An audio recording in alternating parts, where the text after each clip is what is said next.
우리에게 주신 하나님의 말씀 함께 살펴보겠습니다. 구약성경 신명기 21장 1절에서 9절까지 말씀입니다. 신명기 21장 1절에서 9절까지 말씀, 저 여러분들 한 절씩 교독하기 원합니다. 제가 먼저 1절 봉독해 드리겠습니다. 내 하나님 여호와께서 내게 주어 차지하게 하신 땅에서 피살된 시체가 들에 엎드려진 것을 발견하고 그 쳐 죽인 자가 누구인지 알지 못하거든. 그 피살된 곳에서 제일 가까운 성읍의 장로들이 그 성읍에서 아직 부리지 아니하고 멍에를 매지 아니한 암송아지를 취하고 레위 자손 제사장들도 그리로 갈지니 그들은 내 하나님 여호와께서 택하사 자기를 섬기게 하시며 또 여호와의 이름으로 축복하게 하신 자라. 모든 소송과 모든 투쟁이 그들의 말대로 판결될 것이니라. 말하기를 우리의 손이 이 피를 흘리지 아니하였고 우리의 눈이 이것을 보지도 못하였나이다. 함께 봉독하겠습니다. 너는 이와 같이 여호와께서 보시기에 정직한 일을 행하여 무죄한 자의 피 흘린 죄를 너희 중에서 제할지니라. 아멘. 네, 여러분 오늘 본문 말씀은 상당히 무거운 본문입니다. 그 무죄한 자의 피가 흘려졌을 때, 그리고 무고한 자, 그리고 더 중요한 건 뭐냐면 왜 이 사람이 죽었는지 모르는 거예요. 누가 죽였는지 모르는 미제의 사건을 성경이 어떻게 대하고 있는지에 대한 말씀이고, 그 본문 자체가 상당히 무겁고 그런 내용이긴 하지만 사실 이 본문이 오늘 이런 걸 의도하고 본문을 짠 건 아닌데 어쨌든 이게 되게 시의적절할 때가 되게 많습니다. 왜냐하면 여러분 내일이 무슨 날입니까? 네, 내일은 축구가 있는 날이 아니라 6.25 전쟁일입니다. 6.25 전쟁. 축구를 너무 감사합니다. 이렇게 설교가 무거워질까봐 상당히 고민했었는데 이렇게 축구라고 해주셔가지고 감사드리고, 내일 축구를 같이 보려고 하는데 혹시 오실 수 있는 분들 오세요. 내일 10시에 축구 여기서 이 화면으로, 큰 화면으로 축구 보면 여러분 재밌습니다. 근데 어쨌든 내일 가능하면 같이 오셔서 축구 보셔도 되는데, 내일은 일단 축구가 있는 날이긴 하지만 더 중요한 건 뭐냐면 6.25 전쟁 76주년입니다. 6.25 전쟁이 있었던 지 벌써 76주년이 된 해이고, 내일 제가 새벽기도 보면 또 녹화해서 이제 올려놓긴 했지만, 사실 여러분 대한민국 역사상 무죄한 피를 가장 많이 흘린 사건과 그 시간이라면 1950년 6월 25일에 있었던 그 3년 한 달 정도 진행됐던 6.25 전쟁입니다. 아마 이 자리에 계신 분들 중에도 6.25 전쟁을 겪었던 분들이 계신 걸로 저는 알고 있습니다. 그리고 6.25 전쟁과 관련된 통계를 몇 개 말씀드리자면은 내일 제가 새벽기도 때도 그 녹화를 했습니다만 미리 말씀드리면, 그때 너무 많아서 좀 잘랐어요. 한국군 전사자만 13만 7,899명. 그리고 정확한 거는 인명 통계가 정확히 파악이 안 됩니다. 이게 정말로 몇 명이 어떻게 됐는지에 대해서 알 수가 없는데, 일단 한국군 전사자만 13만 명인데 민간인 사망자가 37만 명이에요. 보통 이런 전쟁은 없습니다. 보통 군인이 더 많이 죽지.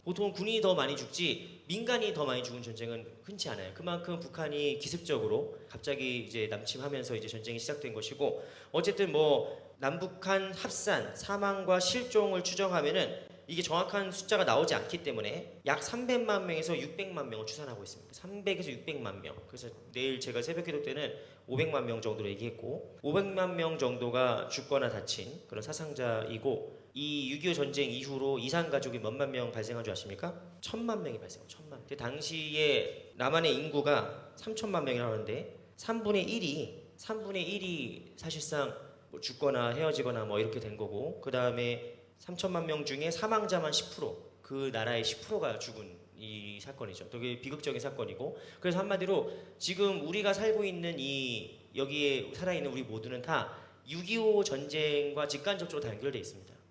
6.25 전쟁으로 인해서 뭔가 빼앗기지 않은 분이 없어요. 다 뭔가 빼앗겼어. 고향을 잃거나 가족을 잃거나 재산을 잃거나 모든 걸 잃어본 사람들이 사실 우리는 다. 그래서 뭔가 인생의 거대한 그리움과 거대한 상실감을 다 갖고 있는 사람들이거든요. 저만 해도 저희 할아버지가 평안남도 성천에서 내려오신 분이에요. 물론 저희 할아버지는 너무 감사하게도 전쟁 전에 미리 내려오셨다고 하더라고요. 그런데 어쨌든 여러분, 이게 지금 뭐 말이 500만 명, 뭐 말이 뭐 무슨 뭐 몇십만 명 이런 거지, 사실 우리 모두 다 이름들이 있잖아요. 다 이름이 있는 사람들인데 그들이 너무 허망하게 이 땅에서 지나간 것이죠.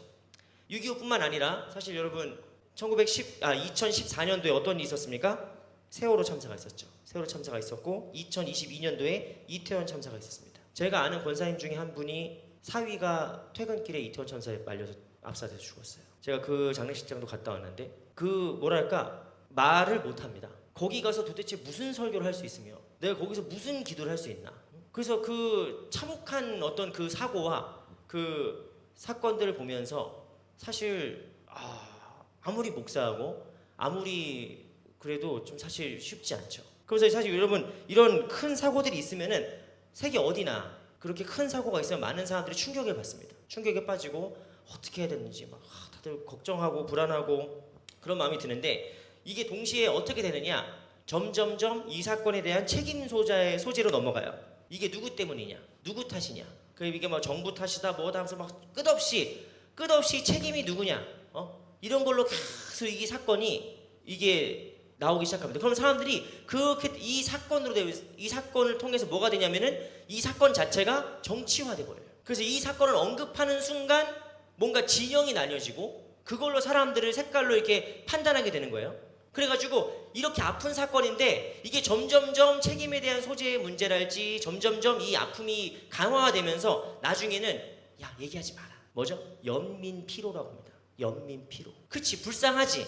마음이 아프지. 사람들이 그렇게 허망하게 그 우리 젊은 아이들이 어린 아이들이 피덩이 같은 아이들이 그렇게 허망하게 사고로 죽고 나면은 그걸 보고 여러분 사실 얼마나 마음이 저는 2014년도에 목사 안수를 받은 사람이에요. 2014년도에 제가 목사 안수 받았는데 저한테 특별히 어떤 사건이냐면 목사 안수 받기 2주 전인가 그랬거든요. 그런데 후배 전도사 집에서 같이 밥 먹고 집에 가려고 일산 쪽이었는데 밥 먹고 있는데 이게 뉴스가 실시간으로 나오는 거예요. 그래가지고 뭐 이미 다 구조가 됐다 뭐 그러길래 됐나 보다 하면서 라면 먹고 있었거든요. 근데 그러고 나서 세월호 사건이 있은 다음에 제가 안산에서 목사 안수를 받았습니다. 그리고 제가 의도한 게 아니거든요. 제가 그때 노회가 함해노회였어가지고 함해노회는 이북노회라서 전국으로 돌아다니면서 이제 노회를 합니다. 노회를 진행합니다. 전국으로 돌아다니면서 어느 때는 어느 뭐 봄에는 부산에서 하고 어느 가을에는 무슨 뭐 광주에서 하고 뭐 이런 식인데 그해 해필이면 그날 그해 봄노회가 안산에서 있었어요. 근데 내가 목사 안수를 받으려고 세월호 사건이 일어난 다음에 거의 한 2, 3주 지나고 안산을 갔는데 세상에 이렇게 살벌할 수가 없어요. 내가 안산으로 목사 안수 받으러 왔는데 거기에서 뭐랄까 뭔가 되게 막 좀 사람들끼리 되게 막 날이 서 있고 이렇게 큰 충격과 사고가 있었는데 그로부터 2, 3주밖에 안 지났는데 벌써 이게 약간 진영 논리로 이렇게 싸움이 되는 거예요. 그래서 나는 내가 그때 다른 얘기지만 내가 그때 목사 안수를 받으면서 내가 느낀 게 있어요. 하나님이 나를 이 시대에 목사로 왜 부르셨느냐. 이렇게 말조차 안 나오는 사람들의 눈물을 닦아주려고 나를 목사로 부르셨구나. 이렇게 뭐라고 그분들한테 무슨 위로를 할 수 있겠어요. 무슨 말로 위로할 수 있겠어요. 근데 그들에게 그 말조차 나오지 않는 분들의 눈물을 닦아주려고 그리고 이 갈등과 분열과 대립이 가득한 세상 속에서 어떻게든 내 온몸으로 화평을 이루어내라고 주님이 나를 이곳에서 목사를 주시는구나. 제가 그런 마음을 되게 품고 있었습니다. 근데 어쨌든 중요한 건 뭐냐? 사람들이 이렇게 아픈 사고와 사건이 나타나면은 누구 탓이다, 너 때문이다, 막 서로 막 욕하고 막 손가락질해요. 근데 나는 지금까지도 세월호 사고와 이태원 참사에 대한 뭔가 책임 있는 얘기를 들어본 적이 없어. 정권이 바뀌고 뭐 당이 바뀌는데 내가 솔직한 얘기로 진짜 들어본 적이 없어. 내가 기대한 적도 있거든요. 뭔가 좀 분명한 사고의 원인이 규명되려나? 그래서 기대한 적도 있어요. 왜냐면 내가 목사 안수 받을 때 있었던 사건이니까 없어. 정확히 뭐가 문제고 어떻게 된 거에 대한 책임의 규명이 안 되고 계속 그거 갖고 막 자극적인 뉴스와 그 소식들이 막 범람하는 거예요. 그럼 나중에 어떻게 되느냐? 야, 그거 치워버려 그냥. 그거 치워버려. 그 막 괜히 얘기해봤자 싸움만 나고 그런 얘기 하지도 마라. 이러면서 사람들이 어떻게 됩니까? 망각하게 됩니다. 망각하게 되는 거예요. 이따가 말씀 나눠보겠지만 성경에서 이런 사람이 있습니다. 누굽니까? 빌라도죠. 빌라도는 예수님이 무죄하게 죽는 거를 알고 있어요. 예수에게는 아무리 신문해봤는데 저 사람 죄가 없어. 그래가지고 저 사람한테 무죄를 선고하려고 했더니 거기에 있던 유대인들이 막 잡아 죽이라고 막 안 된다고 막 십자가 못 박으라고 막 얘기하니까 빌라도가 어떻게 합니까? 최종적으로 손을 씻죠. 손을 씻으면서 야, 나는 이제 상관없다. 니네가 하지 않은 대로 하는 거다. 나는 이제 책임 없다. 그런데 이 사람이 왜 책임이 없어? 사형을 집행을 선언할 수 있는 최종 책임자예요. 근데 그 책임자가 책임이 없다는 거예요. 여러분 이런 인류의 역사에서 책임져야 될 사람이 책임지지 않을 때 벌어졌던 사고가 너무 많습니다. 근데 빌라도가 그런 걸 보여주는 거죠. 관료주의를 보여주는 거예요. 관료주의를. 히틀러가 유태인들을 죽여라 라고 했을 때 아이히만이라는 사람이 유태인 죽이는 사인을 합니다. 근데 그 사람 나중에 잡혔어요. 아르헨티나에 숨어 있었어. 그 나중에 그 이스라엘의 비밀 그 부대인 모하드가 그 잡아갔단 말이에요. 잡아가지고 예루살렘 가가지고 딱 세워놨는데 그때 또 유명한 말이 있어요. 아이히만한테 당신 어떻게 600만 명이나 사람을 죽이는데 앞장설 수가 있냐 라고 얘기했을 때 그 아이히만이 했던 얘기가 뭔지 아십니까? 나는 명령대로 했을 뿐입니다. 그게 이제 책임이 없다는 거예요. 나는 명령대로 시키니까 했지. 근데 여러분 시키니까 한다라고 얘기하는 거는 빌라도가 그냥 손 씻는 거랑 비슷한 거죠. 무책임한 행동이에요. 근데 오늘 말씀 무엇이냐? 바로 범인은 알 수 없는 사고, 특히 살해 사건이 있을 때 어떻게 될 것이냐 라고 하는 내용을 다룹니다. 우리가 지금 뭐 다 변호사 되실 분 계십니까? 내 인생의 2막은 변호사로 해야겠다. 아니면 내가 지금 저기 서초구로 가야겠다. 내가 법원 가실 분 계시면은 그럼 오늘 열심히 들으셔야 되겠지만 우리 다 법원 갈 사람들이 아니거든요. 다 지금 무슨 뭐 변호사 할 것도 아니고 우리가 이걸 왜 배우느냐? 일단 신명기의 전체적인 맥락에서 이게 왜 중요하냐면 여러분 지금까지 신명기 말씀을 우리가 쭉 오랫동안 봐왔기 때문에 약간 내용이 좀 가물가물해요. 다시 한번 정리해서 말씀드리면은 신명기는 16장부터 18장까지 리더가 무엇인지에 대해서 얘기하고 있어요. 그래서 재판관은 어떻게 재판해야 되는지, 그리고 왕은 어떤 존재가 되어야 되느냐. 왕은 어떤 존재가 되어야 됩니까? 왕은 그 병거, 말을 많이 두지 말고, 병거를 많이 두지 말고, 아내를 많이 두지 말고, 은금을 탐하지 마라. 그리고 왕이 되는 자는 뭐 해야 된다고요? 말씀을 필사하라고. 율법을 주야로 필사하라고. 그래서 제가 필사를 시작했다고 했잖아요. 후회하고 있어요. 내가 왕이 아닌데 내가 왜 이걸 하자고 했어요. 아무튼 재판관과 왕과 제사장이 어떻게 되는지에 대한 규례가 16장부터 18장에 나오고 19장에 이제 도피성이 나옵니다. 도피성. 그러니까 내가 사람을 죽이긴 했는데 고의가 없어. 사고로 죽었어. 거기에 예시도 나오죠. 도끼로 나무를 치다가 도끼자루가 휙 빠져가지고 사람이 맞아 죽었어. 그거 내 의도가 아니잖아요. 그래서 하나님께서 고의로 죽이지 않은 사고로 했을 때 그 사람을 지켜주고 보호하는 도피성 제도에 대해서 말씀하세요. 그리고 지난주에 송진시 전사님이 설교하셨던 게 뭡니까? 이상하고 아름다운 그 도깨비 공유 나오고 막 그 보셨죠? 전쟁법. 전쟁을 치를 때 어떻게 전쟁해라? 결혼한 지 얼마 안 된 애들은 집에 가라. 집을 짓고 아직 그 집 뭐 같이 축하 안 한 사람도 집에 가라. 뭐 이렇게 말도 안 되는 전쟁법을 하면서 어쨌든 간에 하나님께서 원하시는 것이 결국 전쟁법을 말씀하시지만 주님께서 원하시는 거 뭐냐? 전쟁이 아니고 화평을 말씀하시는 거예요. 사실. 그런데 어쨌든 이 전쟁에서는 어쨌든 그게 그 어떤 국가적이고 공적인 어떤 그런 죽음들이 있지만 이제 21장에 가서는 어떤 죽음이 있냐면은 전쟁에서 죽는 죽음 말고 그 바깥에서 전쟁 바깥에서 죽는 죽음에 대해서 다루는데 이 죽음은 무엇이냐? 들에서 발견될 정체 모르는 시신에 대해서 다루고 있습니다. 그러니까 20장까지는 전쟁터에서 죽은 자들에 대해서 어떻게 해야 될 것인가에 대한 얘기가 나눈다면은 21장은 전쟁 밖에서 일상생활에서 사람이 죽는데 그 사람이 누가 죽은지 모를 때 그거 어떻게 해야 되냐? 이런 거를 요즘 법적인 용어로 뭐라고 하죠? 뭐 미제 사건이랄지, 아니면 이렇게 그 책임자를 특정할 수 없을 때, 뭐 그럴 때 보통 뭐 그 용어 있잖아요. 그 옛날에 화성 연쇄 살인 사건 뭐 이런 것처럼 미제 사건 뭐 이렇게 부르는데 어쨌든 옛날에도 왜 없었겠습니까? 옛날에도 있죠. 그 특히 이 이스라엘 이 지형이라는 거는 우리 지난번 성서지리 시간에 잠깐 그때 기후에 대해서 배웠구나. 잠깐 배웠고 7월 둘째 주에 전도사님이 성서지리 강의하시겠죠? 네, 기대하고 있습니다. 네, 기대하고 있어요.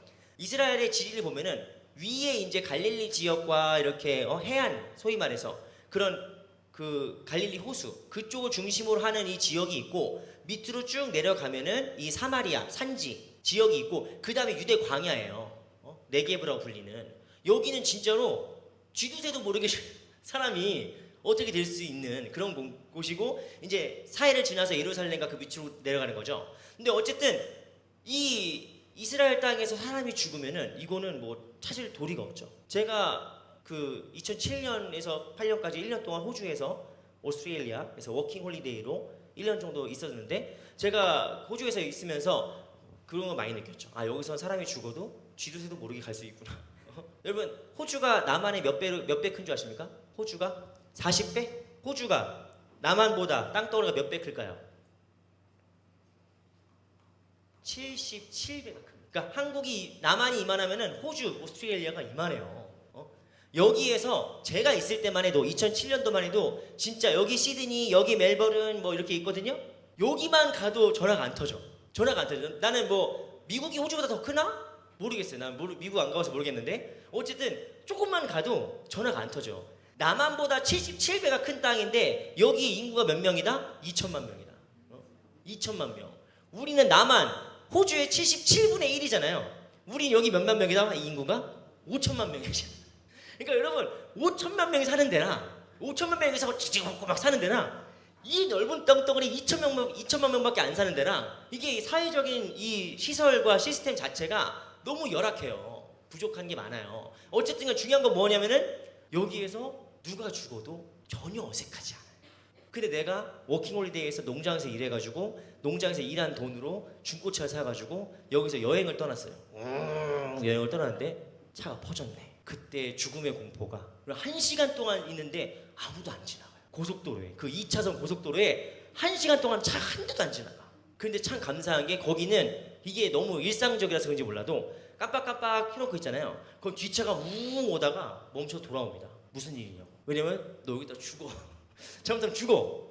그러니까 이제 그게 그때 당시 호주 문화에서는 서로 돌아봐주는 좀 그런 게 있었어요. 가다가 이렇게 호주 거기 막 진짜 가도 끝이 없는 직선 도로거든요. 막 가는데 앞에서 가끔 차가 이렇게 오잖아요. 그럼 깜빡깜빡하고 막 빵빵합니다. 왜 그럴까요? 졸지 말라고. 괜히 한국 사람처럼 싸움 걸려는 게 아니에요.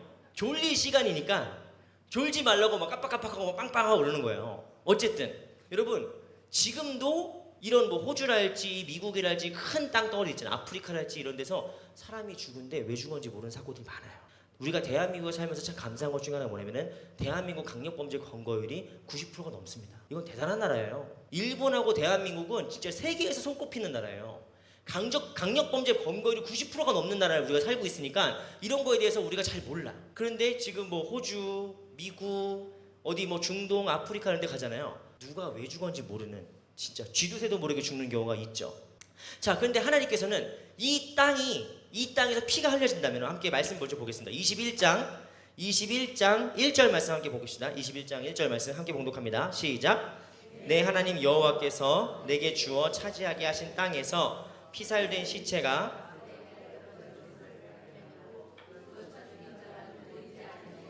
자, 이게 오늘의 문제예요.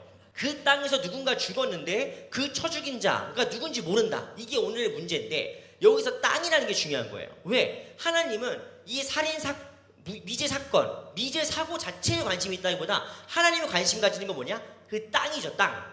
그 땅은 그냥 단순히 뭐 땅값이 떨어진다, 여기서 사고가 났으니까 이제 땅값 떨어지겠네, 아이고 어떡하나 이런 사고방식이 아니라 하나님이 주신 땅이거든요. 여러분, 우리가 십계명 강의할 때 왜 우리가 살인하면 안 된다고 했죠? 왜 성경은 우리 보고 살인하지 말라고 하죠? 감옥 가니까? 그게 범법이니까? 그런 이유보다도 더 근본적인 무엇이냐? 사람이 하나님의 형상으로 지음받았기 때문이에요. 사람이 하나님의 형상으로 지음받았는데 사람이 사람을 죽인다는 건 뭔 뜻이에요? 하나님을 죽인다는 뜻이에요. 하나님께 도전한다는 뜻이야. 그러니까 살인은 안 되는 거예요. 근데 그 사람 한 명만 죽는 게 중요한 게 아니라 그 땅이 오염되는 거예요. 왜? 우리가 살고 있는 땅은, 우리가 살아 숨쉬는 이 땅은 그냥 내가 돈 많이 벌어가지고 내가 자가로 산 내 집이에요. 아직 돈이 없으니까 난 전세나 월세로 살고 있는 아직 뭐 빌려 사는 임대집이에요. 그런 게 중요한 게 아니라 나의 삶의 터전은 무엇이다? 하나님이 내게 주신 거예요. 그러니까 중요한 건 뭐야? 주인이 누구예요? 하나님이에요. 성경에서 제일 중요한 건 뭐냐? 땅은 하나님의 것이에요. 근데 그 땅에 원인을 알 수 없는 사고가 벌어진 거예요. 그럼 누구한테 큰 손해입니까? 하나님께 큰 불명예예요. 하나님께 큰 불명예고 하나님의 이름을 먹칠하는 겁니다. 거기 뭐가 있는 겁니까? 할랄, 억울하게 죽은 자가 있는 거예요. 여기서 억울하게 죽은 사람은 단순히 뭐 목이 말라서 쓰러져다가 죽었다랄지, 뭐 아파가서 지병이 있어서 쓰러져 죽었다랄지, 이게 아니라 분명한 폭력에 의해서 상해를 입어가지고 죽은 사람이에요. 이 사람이 있다. 이 사람이 있을 때 이제 하나님께서 어떻게 할 것인지 말씀하고 계신 겁니다. 먼저 하나님께서 어떻게 하시느냐? 측량하라고 하시는데 2절 말씀 함께 봉독합니다. 시작. 너희의 장로들과 재판장들은 나가서 그 피살된 곳의 사방에 있는 성읍의 원근을 잴 것이요. 사고가 일어났다. 여기서 만약에 누군가 이유를 범인을 알 수 없는 미제 사고가 나타났다. 그러면은 거기에서 장로들이 나가서 뭘 해야 되는 거예요? 원근을 재면서 어디가 더 가까운 성인지를 보는 거예요. 어디가 더 가까운 성인지. 왜 그러냐? 그 가까운 성에 있는 그 성의 그 지역이 책임을 지는 거예요. 그 지역이 이 사고에 책임을 져야 되는 거예요. 여러분, 이거는 지금도 세상적인 데서 항상 하는 일입니다. 세월호 사고가 났다. 누구 책임이냐? 이게 행안부 책임이냐? 어디 책임이냐? 국토부 책임이냐? 교육부 책임이냐? 막 난리가 나는 거죠. 그런데 여러분, 우리가 세상에서 많은 뉴스를 봐서 알지만 다 누구 책임이라고 해요? 다 할 말 없으니까 대통령 책임이라고 해요. 다 할 말 없으니까. 근데 이게 어떻게 대통령 책임이야? 물론 대통령은 국정의 최고의 책임자로서 국정을 끝까지 책임지긴 해야 되지만 나는 그걸 보면서 공무원들 너무 나쁜 거야. 우리 소관입니다. 우리 책임이다 하는 부서가 없어요. 다 우리는 아닌데요. 이거는 바다에서 다니니까 이거는 해양수산부 쪽 아닌가? 이거는 뭐 그 허가 안 내주니까 교육부 쪽 아닌가? 뭐 이러면 계속 세상은 뭘 원하는 거예요? 멀어지기를 바라는 거예요. 내 책임이 않길 바래.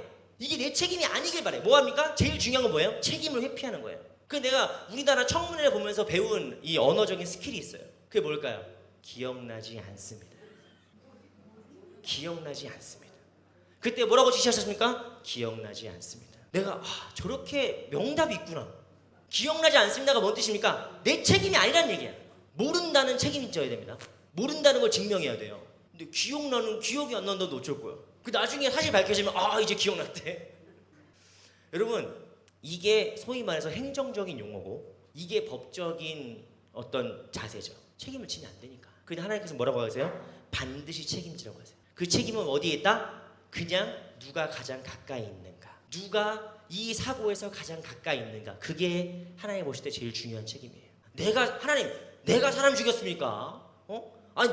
내가 뭐 했습니까? 내가 잘못한 것도 아닌데 왜 그러세요? 하나님에게 사람의 죽음이란 그냥 아무것도 아닌 사건이 아니에요. 그냥 어디 가다가 재수없게 뭐 어떻게 됐네? 뭐 이렇게 그냥 한번 툭툭 치고 넘어갈 만한 사건이 아니에요. 하나님 앞에 살인 사건이라는 거는 하나님의 이름이 먹칠한 사건이에요. 하나님의 땅이 더럽혀진 사건이에요. 그래서 반드시 이거는 뭐가 있어야 됩니까? 속죄가 있어야 되는 겁니다. 반드시. 그 하나님의 이름에 먹칠을 한 그 사건에 반드시 정화가 필요한 거예요. 그래서 무엇을 도구로, 무엇을 수단으로 하나님이 다시 깨끗하게 하시냐면은 에글라, 아직 멍에를 매지 않은 암송아지, 세상 일에 섞이지 않은 희생 제물을 필요로 하시는 겁니다. 뭐죠?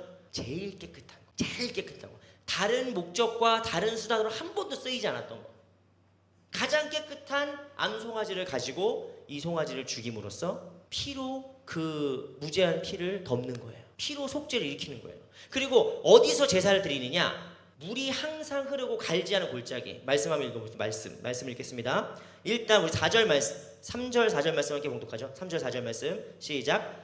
그 피살된 곳에서 제일 가까운 성읍의 장로들이 그 성읍에서 아직 부리지 아니하고 멍에를 매지 아니한 암송아지를 취하고 그 성읍의 장로들이 물이 항상 흐르고 갈지도 않고 씨를 뿌린 일도 없는 골짜기로 그 송아지를 끌고 가서 그 골짜기에서 그 송아지의 목을 꺾을 것이요. 자, 하나님께서 지금 가장 가까운 성, 제가 언제 그랬어요? 제 책임 아닌데요? 저희 모르는 사람인데요? 그런 얘기 하지 말라는 거야. 그냥 제일 가까운 성에 있는 사람들이 같이 가가지고 거기서 제사를 드려야 되고 그거를 내 책임이요 라고 그거를 받아들여야 되는데 그때 어떤 방법을 해야 되느냐. 아직 멍에를 매지 않은 암송아지, 순결한 것, 깨끗한 것, 다른 목적으로 쓰이지 않은 것. 그럼 이 암송아지는 결국 뭘 위한 거예요? 오로지 그 무죄한 한 사람을 위한 거예요. 오직 그 한 사람의 생명이 이렇게 소중한 거예요. 두 번째, 어떤 곳에서 해야 한다고요? 물이 항상 흐르고 갈지 않은 골짜기. 뭔 말입니까? 인위적으로 쓰인 적이 없는 땅이에요. 순수한 땅, 순전한 땅, 일상에 쟁기를 하거나 거기서 농사를 짓거나 어떤 다른 목적과 용도로 쓰이지 않은 땅. 우리로 치면 뭐 그린벨트. 깨끗한 재물과 깨끗한 장소에서 여기서 뭘 드려야 되는 거예요? 속죄제를 드려야 되는 거예요. 속죄제. 그러니까 단순히 이 사고가 났으니까 일반적인 세상적인 방식은 무엇이냐? 이게 누구 책임이냐? 책임 소지를 묻고 행정적인 절차를 거친 다음에 재발 방지를 하는 게 세상적인 정부에서 하는 일이죠. 그건 반드시 필요한 일입니다. 근데 성경은 그냥 단순히 그런 행정상의 문제로 끝나는 것이 아니라 이게 결국 무슨 문제냐? 영적인 문제라는 거예요. 영적인 문제. 왜? 살인을 당했기 때문에 하나님의 형상이 파괴됐어. 하나님의 형상이 파괴됐어. 두 번째, 온 땅의 주인이신 그리고 우리에게 선물로 주신 그 땅이 무죄한 자의 피로 더럽혀졌어. 그러니까 이거는 영적인 사건이고 하나님께서 이거를 반드시 영적인 차원에서 해결하길 원하시는 거예요. 그래서 주님 그 말씀 6절과 7절 말씀을 함께 봉독하겠습니다. 시작. 그 피살된 곳에서 제일 가까운 성읍의 모든 장로들은 그 골짜기에서 목을 손을 씻으며 말하기를 우리의 손이 이 피를 흘리지 아니하였고 우리의 눈이 이것을 보지도 못하였나이다. 자, 8절부터 쭉 나오는데 여러분 여기에서 장로들이 그 암송아지의 피를 손에다 적신다면 뭐라고 얘기해야 되는 거예요? 하나님 우리가 한 게 아닙니다. 그리고 하나님 우리가 그걸 보지도 못했습니다 라고 얘기하는 거예요. 이게 자칫 잘못 보면은 책임 전가하는 것 같잖아요. 하나님 저희가 한 거 아닌데요. 하나님 저희 누군지도 몰라요. 저기 죽은 사람 이 사람 누군지도 몰라요. 죽인 사람 누군지 짐작도 안 가요. 이렇게 하나님께 책임 전가하는 것처럼 보이지만 그게 아니라 뭐예요? 내가 이 모든 사고를 제대로 보지 못해서 내가 책임을 다하지 못했습니다. 그러니까 뭐죠? 끝까지 책임을 지는 거예요. 오히려 무책임한 게 아니라 이게 내 책임입니다. 내 탓이오라고 하는 거예요. 여러분 그래서 성당에서 기도할 때, 성당에서 미사 드릴 때 항상 기도문 중에 뭐가 있다고요? 내 탓이요, 내 못난 탓이로소이다. 뭐 이런 기도가 있어요.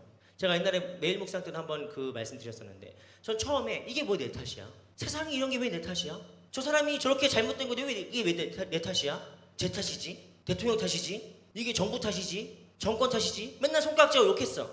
근데 내가 기도하고 예수님을 더 깊이 믿고 살다 보니까 내가 더 먼저 움직였으면 되지 않았을까? 내가 한 번만 더 살폈으면 되지 않았을까? 내가 한 번만 더 나라를 위해서 기도했으면 이런 일이 일어나지 않지 않았을까? 이런 마음이 드는 거예요. 그리고 내가 목사가 돼 보니까 그게 뭔 말인지 더 알겠어. 목사로 살아가면서 여러분 특히 이제 제가 담임 목사 되면서 더 느끼는 건데 담임 목사가 되고 나니까 어떤 생각이 든 줄 아십니까?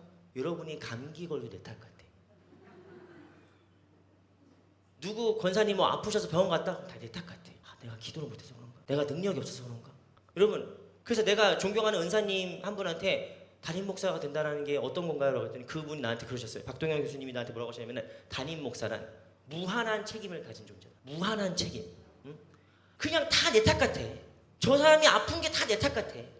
내 탓이 아니지. 그런데 그냥 그 책임감이 있다고. 책임감이. 여러분 가까운 장로들이 왜 하나님께 그 소의 피를 손에 적셔가면서 주님 제가 보지도 못했고요 알지도 못합니다 라고 얘기합니까? 제 탓이란 내가 더 살폈어야 되는데 우리 성읍이 더 가까운 데 있는 우리 성읍이 더 이걸 살폈어야 되는데 그걸 제가 못했습니다. 죄송합니다. 그러니까 여러분 내 탓이 아닌 걸 내 책임으로 끌어안는 거예요. 이건 중요한 겁니다. 그러니까 내 길티가 아니야. 이건 내 위죄가 아닌데 이거를 나의 리스폰시빌리티로 나의 책임으로 끌어안는 거야. 책임적 자세.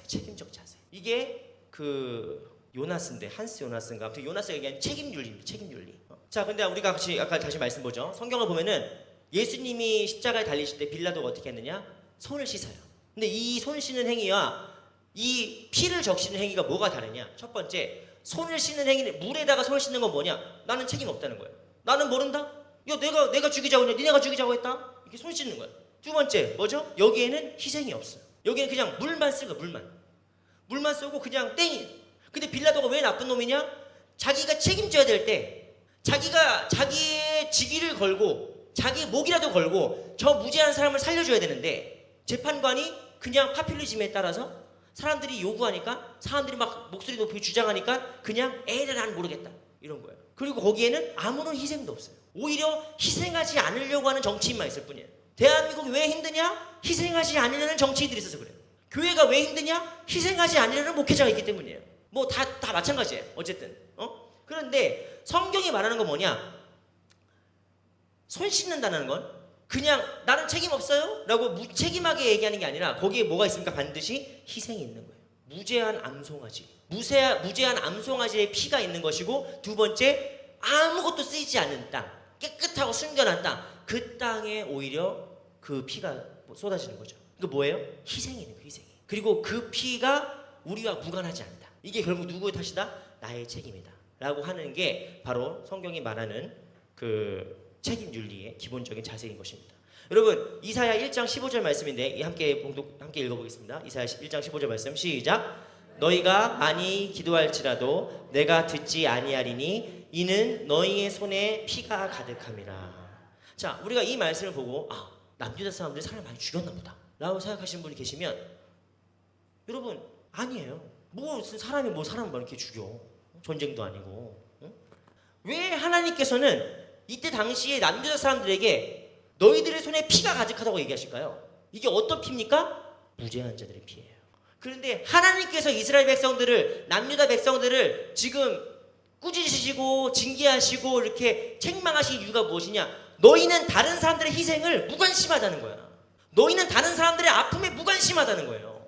누가 굶어 죽든, 누가 아파 죽든, 누가 외로워 죽든, 누가 우울해서 죽든 너희는 수많은 사람들의 죽음 앞에서 너무 무책임하고 너무 무관심하기 때문에 그건 뭐다? 너희들의 손에 피가 있는 거예요. 여러분 이 말씀은 사실 대한민국 사람들한테 엄청난 책망의 말씀입니다. 왜 그렇죠? 대한민국은 20년째 OECD에서 자살률 1위 국가예요. 우리의 이웃이 죽어가는데 우리는 무관심한 거예요. 누구를 원망할 게 아니죠. 누구를 책망할 게 아니지. 목사인 너는 어디 있느냐? 저는 교회에 있는데요.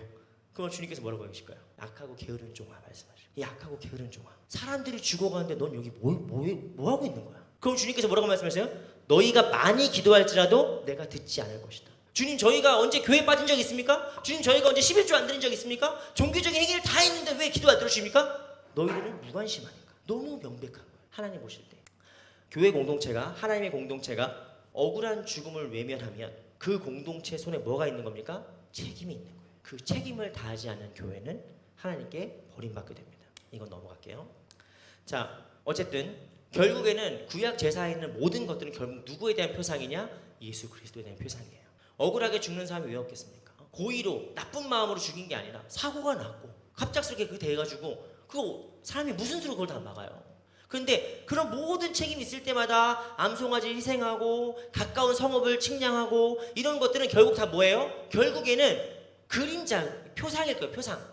뭘 지시하는 거냐? 사실은 이 모든 희생의 근원에 누가 있는 거냐? 예수 그리스도가 있는 거예요. 그럼 예수 그리스도는 결국 모든 희생자의 대표가 되십니다. 무죄하신 예수님께서 하나님의 아들이 죄인인 우리를 위해 죽으셨다는 사실은 첫 번째 속죄의 의미가 있고 두 번째 이 모든 희생자들을 대변하시는 거예요. 이 모든 이유를 알 수 없이 원인을 알 수 없이 희생당해야 했던 특히 지금부터 76년 전에 전쟁으로 인해서 이유도 모르게 죽어야 했던 수많은 우리 조상들의 그 눈물을 누가 닦아주는 거예요? 인류의 희생의 대표이신 예수 그리스도께서 그 모든 눈물을 닦아주시는 거예요. 너도 억울하게 죽었구나. 응? 그런데 뭐예요? 주님께서 보아라 내가 모든 것을 새롭게 하노라. 여러분 암송아지의 희생과 이런 것들은 첫 번째로 보여주는 것은 믿는 자의 책임을 증거하는 겁니다. 근데 두 번째는 뭐예요? 예수 그리스도를 결국 나타내려고 하는 거예요. 결국 모든 희생에 우리를 회복시키시고 신원시키시는 예수 그리스도를 보여주는 것이 바로 말씀의 실제인 것입니다. 그래서 암송아지와 뭐 이런 깨끗한 것들은 결국에는 십자가와 예수 그리스도를 통해서 완성되고 드러난다라는 것을 우리가 볼 수 있습니다. 자, 오늘 말씀 결론적으로 말씀드리면은 여러분 오늘 말씀은 사실 대단히 무거운 말씀이기도 하고 사람들의 무고한 사고와 희생이 정치화되는 이 사회에 대한 참 안타까운 경종의 말씀이기도 해요. 여러분 우리 믿는 사람들은 이런 사고가 났을 때 일단 기본적으로 어떻게 해야 돼요? 우리는 다 개신교인들이긴 하지만 가슴을 치면서 내 탓이요. 내가 더 손잡아줬어야 되는데 얼굴도 모르는 저 사람들이라고 치부할 것이 아니라 그냥 그게 다 내 새끼 같고 그게 다 내 가족 같고 그게 다 내 아픔 같아야 되는 거예요. 이태원 참사에 대해서 제가 뉴스로 들었을 때는 이게 뭐야? 말이 돼? 이게 뭐야? 이랬는데 막상 내가 아는 권사님 그 장례식장에 가가지고 권사님 얼굴을 보는데 그냥 같이 하염없이 울었어요. 하염없이 우는 거예요. 그냥 손잡고. 그리고 교회에서 만날 때마다 그분을 보면은 그분이랑 나랑은 말을 하지 않아. 서로 인사를 하지 않아. 그냥 멀리서 저보다 보면은 그냥 별 얘기 안 해도 돼. 그럼 같이 그냥 손 잡고 그냥 권사님 잘 지내시죠? 애들 잘 다 있죠? 그 인사하고 네 목사님 감사해요. 그래서 다시 가요. 만날 때마다 그렇게 하는 거예요. 여러분 저는 그 사위분을 본 적이 없어요. 그런데 그 무제한 그 죽음과 사고의 아픔을 우리가 보면서 그냥 그게 나의 기도고 나의 책임이고 나의 이제 어떤 관심과 중보로 이게 변화돼야 되는 거예요. 여러분 그래서 오늘 우리가 이 말씀을 통해서 함께 기도해야 될 것은 먼저 회개죠. 뭡니까? 우리의 무관심, 세상과 사회에 대한 우리의 무관심을 회개하고 그리고 우리가 그들을 위해서 더욱더 책임감을 가지고 기도하는 존재들이 다 되길 바란다. 이런 마음으로 우리가 마음에 결단하면서 우리 함께 찬양하고 우리 기도하며 나가겠습니다.